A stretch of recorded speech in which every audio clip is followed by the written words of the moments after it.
இந்த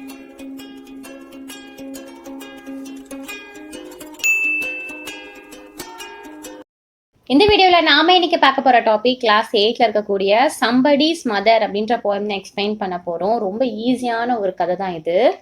ஒரு வயசான பாட்டி ரோடை கிராஸ் பண்ண கஷ்டப்பட்டுட்டு இருக்காங்க. அப்போ அந்த வழியாக வந்து ஸ்கூல் ஒரு பையன் வந்து அந்த பாட்டி மாவை பிடிச்சி ரோட் கிராஸ் பண்ணி விடுறாங்க பத்திரமா. ஸோ அந்த பையன் என்ன நினைக்கிறான் அப்படின்னா, நம்ம அம்மா வயசாகும் போது யாராவது இது மாதிரி ஹெல்ப் பண்ணுவாங்களே அப்படின்னு நினச்சி அவங்க ஃப்ரெண்ட்ஸ் கிட்ட ஷேர் பண்ணுறான். அவனோட ஹாப்பினஸ்ஸை ஒரு பாட்டிமாக்கு ஹெல்ப் பண்ணான் இல்லையா, ஸோ அதை நினச்சி ஷேர் பண்ணிட்டு இருக்கான். அந்த பாட்டிமா என்ன பண்ணாங்கன்னா, வீட்டுக்கு போயிட்டு கடவுள்கிட்ட இந்த பையனுக்காக ப்ரே பண்ணாங்களாம். ஸோ இப்படி ஒரு மனித நேயத்தை பற்றின ஒரு போயம் தான் இது. ஸோ நான் சொல்ல வேண்டிய ஹோல் போயமோட எக்ஸ்பிளனேஷனே இதுதான். இப்போ நம்ம வந்து லைன் பை லைன் எக்ஸ்பிளனேஷனை வந்து பார்த்துடலாம், சரியா? The woman was old and rag and grey and went with the chill of a winter day. ஒரு வின்டர் டைம்ல ஒரு குளிர்ந்த காலத்துல ஒரு வயசான ஒரு லேடி, ஸோ நம்ம பாட்டிமான்னு எடுத்துக்கலாம். அவங்க பார்க்க எப்படி இருக்காங்க, பாட்டிமானாவே ரொம்ப ஓல்டா இருப்பாங்க இல்லையா, ஸோ ரொம்ப வயசாகி போயிருக்காங்க. கிரே ஹேர் வச்சுட்டு இருக்காங்க. ஒரு கிழிந்த துணியை தான் வந்து போட்டிருக்காங்களாம். அவங்க முதுகு பார்க்கறதுக்கு ரொம்ப பெண்டா இருக்கான், ஏன்னா வயசாயிடுச்சு இல்லையா, ஸோ பெண்டா ஒரு குச்சியை வச்சுட்டு அந்த குளிர்ந்த காலத்துல ஒரு தெருல வந்து நடந்து போயிட்டு இருக்காங்க. The street was wet with the recent snow and the women's feet were aged and slow. இந்த வின்டர் டைம் அப்படிங்கிறதுனால அந்த தெரு முழுக்க என்ன ஆகுதுன்னா ரொம்ப வெட்டா இருக்கான். ஏன்னா இப்போ பொழிந்த ஒரு ஸ்னோவால அந்த தெரு ஃபுல்லாவே வெட்டா இருக்கு.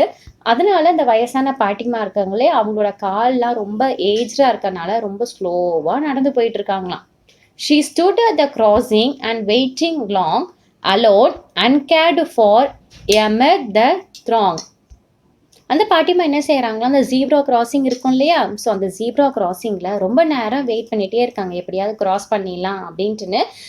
அலோனாக இருக்காங்க, ரொம்ப தனியாக தான் இருக்காங்க. யாருமே இவங்களை கேர் பண்ணிக்கிறதுக்கு கூட வர்றதுக்கு யாருமே இல்லை. அமெட் த த்ராங் சொல்கிறாங்க இல்லையா, அந்த கூட்டத்தோட மத்தியில் அப்படின்னு அர்த்தம். ஸோ அந்த கூட்டத்தோட மத்தியில் இவங்க ரொம்ப தனிமையாக அந்த ஜீப்ரா கிராசிங்கை கிராஸ் பண்ணி எப்படியாவது இந்த பக்கத்துலேருந்து ரோட்டுக்கு அந்த கரைக்கு போயிடலாமா அப்படின்ட்டுன்னு ரொம்ப நேரம் வெயிட் பண்ணிட்டு இருக்காங்களாம். Of human beings who passed her by nor heeded the glance of her anxious eyes. நிறைய மனிதர்கள் அந்த பாட்டிமாவை கிராஸ் பண்ணி போயிட்டு இருக்காங்களே, ஆனால் அந்த கவலை தோய்ந்த அந்த கண்களை வந்து யாருமே கவனிச்சு, நான் என்ன பாட்டி உங்களுக்கு உதவி வேணுமா, நான் உங்களை ரோட் கிராஸ் பண்ணி விடட்டுமா அப்படின்ற கேட்கக்கூடிய ஹியூமன் பீயிங்ஸ் அப்படிங்கிறது யாருமே இல்லை. எல்லாமே அவங்களோட வேலைகளை பார்த்துட்டு அவங்க பாட்டு போயிட்டு இருக்காங்களாம். Down the street with laughter and shout, glad in the freedom of school let out. அந்த தெருவில் நிறைய ஒரு சத்தம் வருது திடீர்னு. ஷவுட், நிறைய பசங்க வந்து கூச்சலிட்டு வராங்களாம். என்ன அப்படின்னா, ஸ்கூல் விடுற டைம் ஆயிடுச்சு. ஸோ ஸ்கூல் விடுறதுனால அந்த பசங்க எல்லாமே வீட்டுக்கு போகிறோம், ஏதோ ஒரு ஃப்ரீடம் கிடைச்ச மாதிரி, இல்லைன்னா நம்ம ஜாலியாக வருவோம் இல்லையா, ஸோ அந்த மாதிரி வீட்டுக்கு போகிற ஒரு சந்தோஷத்தில் நல்லா சிரித்து கூச்சலிட்டு அந்த பசங்க எல்லாமே வெளியே இருந்து வந்துட்டு இருக்காங்களாம். Came the boys like a flock of sheep, hailing the snow filled white and deep. அதாவது அங்கே வெளியே வரக்கூடிய அந்த பாய்ஸ்லாம் எப்படி வராங்க அப்படின்னு பார்த்தா, அந்த ஆட்டு மந்தைகள் எப்படி வேகமாக ஓடி வரும், ஸோ அதே மாதிரி அந்த ஸ்கூல் விட்டதுமே இந்த பாய்ஸுமே வந்து இந்த ஆட்டு மந்தை மாதிரி வேகமாக ஓடி வந்துட்டு இருக்காங்களாம். வெளியே வந்து பார்த்ததுமே அந்த ஸ்னோ எல்லாமே இருக்கு இல்லையா, ஸோ அந்த ஸ்னோவை வெல்கம் பண்ணுற விதமாக, ரொம்ப செலிப்ரேட் பண்ணுற விதமாக சில்ட்ரன் எல்லாமே வந்து ரொம்ப ஹாப்பியாக இருக்காங்களா அந்த ஒயிட்டாக இருக்கக்கூடிய ரோடை பார்த்துட்டு, சரியா? Pass the women so old and grey, hastened the children on the way. So இந்த பனி விழுந்திருக்குலே, அதெல்லாம் பார்க்கும்போது அந்த விமன் வந்து அந்த பாட்டிமா வந்து அந்த ஸ்ட்ரீட்டை கிராஸ் பண்ணுறதுக்கு நிற்கிறதையும் பார்க்குறாங்க. அந்த பாட்டிமா ரொம்ப ஓல்டாக இருக்காங்க, ரொம்ப கிரே ஹேரில், அதாவது அந்த ஒயிட் ஹேரில் வச்சுட்டு இருக்காங்க. இது எல்லாமே இந்த குழந்தைங்க வந்து பார்த்துட்டு இருக்காங்க. Nor offered a helping hand to her, so meek, so timid, afraid to stare. அந்த குழந்தைங்க என்ன பார்க்குறாங்க அப்படின்னா, யாருமே அந்த பாட்டிமாக்கு வந்து உதவி பண்ணுறதுக்கு இல்லை. அந்த பாட்டி பார்க்குறதுக்கு ஸோ மீக் அப்படின்னா ரொம்ப சாதுவாக இருக்காங்க. ஸோ டிமிட் அப்படின்னா ரொம்ப கூச்ச சுபாவம் உள்ளவங்களா இருக்காங்க, பார்க்கும்போதே தெரியுது. அண்ட் அஃப்ரைட் டு ஸ்டேர், அதாவது one who unable to move, ரொம்ப வயசானதுனால ரொம்ப இந்த ரோடும் பார்க்குறதுக்கு வெட்டாக இருக்கனால ஒருவேளை எங்கே விழுந்துருமோ அப்படின்ற ஒரு கான்ஷியஸ் இருக்கும் இல்லையா, தனியாக வேற வந்திருக்கும். ஸோ கான்ஷியஸ்னால அந்த இடத்துலயே ரொம்ப மூவ் ஆகாமல் அப்படியே ஒரே இடத்துல இருக்காங்களாம். ஸோ இதெல்லாம் பார்க்குறாங்க. Lease the carriage wheels are the horses feet should crowd her down in the slippery sheet. அதனால என்ன பண்றாங்களாம், ஒரு ஓரமாவே நிப்போம் அப்படின்ட்டு நினைக்கிறாங்களாம். ஏன் பயம் அப்படின்னா, அங்க நிறைய வந்து கேரேஜ் வீல்ஸ் எல்லாம் போகும். ஓகே, வண்டிகள் எல்லாமே போகும், குதிரை வண்டிகள் எல்லாமே போகும். ஒருவேளை இந்த பாட்டிமா கிராஸ் பண்ணும்போது அந்த குதிரை வண்டி போயிட்டு அந்த ஸ்லிப்பரியான ஸ்ட்ரீட்ல அந்த வழுக்கும் அந்த தெருல வந்து ஒருவேளை வழுக்கி விழுந்துட்டா என்ன செய்யறது, அந்த ஒரு பயத்திலேயே கிராஸ் பண்ணாம அந்த ஒரு பதட்டமான நிலையிலேயே அந்த பாட்டிமா வந்து இருக்காங்களாம். At last came one of the merry troop, the gayest lady of all the groups. அதுக்கப்புறமா கடைசியாக மேரி ட்ரூப்ஸ், அதாவது ஒரு joyful cheerful group of people or children சொல்லலாம். ஓகே, ஒரு கூட்டமாக ஒரு 3 பசங்க இருக்காங்க. ஸோ அந்த மேரி ட்ரூப்னா ஒரு ஜாலியாக இருக்கக்கூடிய ஒரு குழந்தைகள். சரி, அந்த குழந்தைகள்லேருந்து ஒரு பையன், அந்த குரூப்லேருந்து ஒரு பையன் வந்து இது மாதிரி நடக்கிற விஷயங்கள் எல்லாமே வந்து பார்க்குறான். ஸோ இந்த பாட்டிமாக்கு ஹெல்ப் பண்ணும் அப்படின்ட்டுன்னு இந்த பாட்டிக்கிட்ட வந்து வரான். He passes beside her and whispered low, I will help you cross if you wish to go. பக்கத்தில் பாட்டிமா கிட்ட வந்து ரொம்ப ஒரு கனிவான குரலில் நான் உங்களுக்கு உதவி செய்யட்டுமா அப்படின்னு மாதிரி கேட்டுட்டு, உங்களுக்கு விருப்பம் தான் நான் உதவி செய்கிறேன் அப்படின்ற மாதிரி வந்து கைண்டாக வந்து பேசுகிறானா.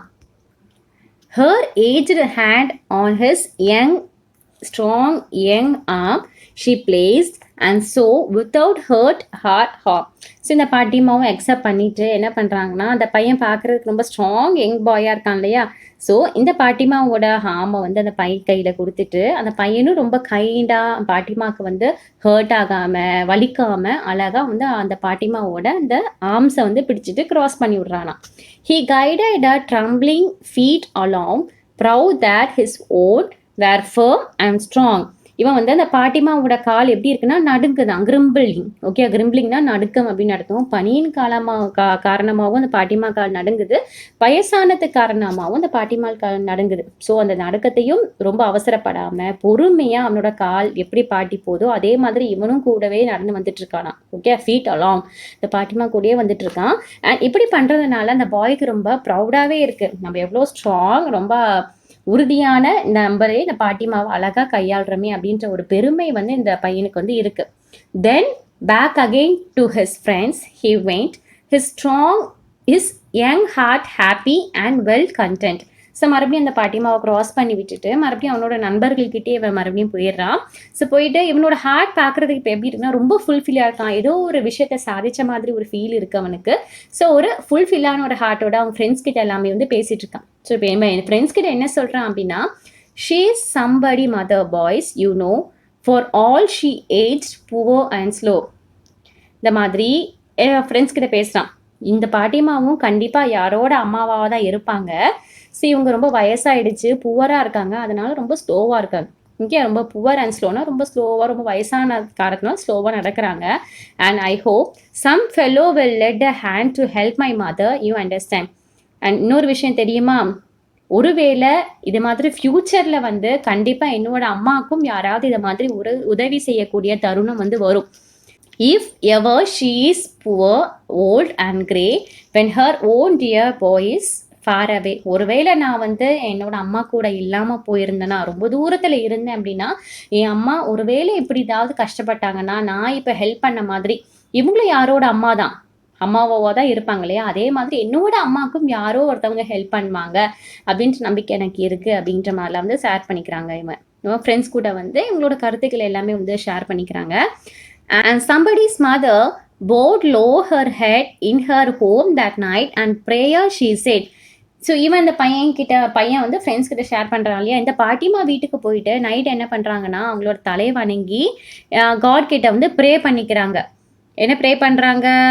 The prayer she said was, God be kind to the noble boy who is somebody's son and pride and joy. கடவுளே, எனக்கு இன்னைக்கு ஒரு பையன் உதவி பண்ணா இல்லையா, அந்த பையனை நீ வந்து ரொம்ப கைண்டாக இருக்கணும், ரொம்ப காப்பாற்றணும், கருணையாக இது பண்ணணும். ஏன்னா அவனும் யாரோ ஒருத்தரோட ஒரு சன் தான் அப்படின்ற மாதிரி அவன் எப்பயுமே வாழ்க்கையில் வந்து ரொம்ப ப்ரைடாகவும் ஜாய்ஃபுல்லாகவும் இருக்கணும் அப்படின்ட்டுன்னு கடவுள்கிட்ட வந்து பேப்பர் அடிக்கிறாங்க. ஓகேவா, புரியுதா? நான் சொன்னேன் இல்லையா, ரொம்ப சிம்பிளான ஒரு இதுதான், ஈஸியான ஒரு போயம் தான் இது. ஸோ இந்த போயம் எழுதின ஆத்தர் மேரி டவ் பிரைன் அப்படின்றவங்க. ஸோ நெக்ஸ்ட் ஒரு வீடியோவில் நம்ம மீட் பண்ணலாம்.